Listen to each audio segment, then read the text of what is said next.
ناظرین، مورخین نے ایک واقعہ بیان کیا ہے کہ جب حجاج بن یوسف حضرت ابن زبیر رضی اللہ تعالیٰ عنہ کے قتل سے فارغ ہو کر واپس مدینہ آیا تو اسے راستے میں ایک شیخ ملا۔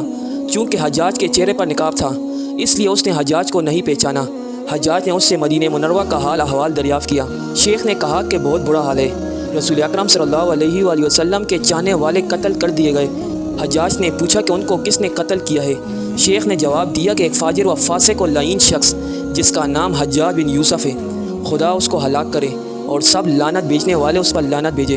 حجاج یہ سن کر غضب آلود ہو گیا اور اس نے اپنے چہرے پر پڑا ہوا نقاب ہٹا دیا اور پوچھا کہ تم مجھے پہچانتے ہو؟ شیخ خوف کھا گیا، ڈر گیا اور کہا ہاں میں پہچانتا ہوں، مگر آپ مجھے نہیں پہچانتے۔ میں یہاں کا مشہور دیوانہ ہوں، مجھے دن میں 5 مرتبہ مرغی کا دورہ پڑتا ہے، اور ابھی بھی میں الٹی سیدھے باتیں کر رہا تھا تو مجھے دورہ پڑا ہوا تھا۔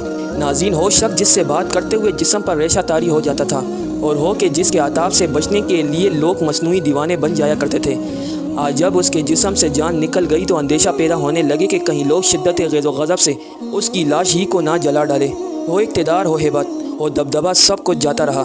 ناظرین، اس کے متعلقین کو اس کی لاش کی بے حرمتی کے بارے میں دنیا والوں سے جو خطرہ تھا، انہوں نے اس کی قبر کا نام و نشان مٹا کر بظاہر اسے خطرے سے بچا لیا، مگر ظالموں کے لیے جو آخرت کے خطرات اور سزائیں ہیں ان سے اسے کون بچا سکتا تھا؟ وہاں تو کسی کا بس نہیں چلتا، کسی کی سفارش کام نہیں آتی، خاندانی وجاہت کوئی فائدہ نہیں دیتی۔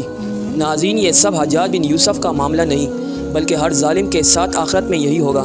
ظلم کا انجام ہمیشہ برا ہوتا ہے۔ انسان زندگی کے کسی بھی موڑ پر ظالم نہ بنے۔ اللہ رب العزت ہم سب کو ظلم سے دور رہنے کی توفیق عطا فرمائے۔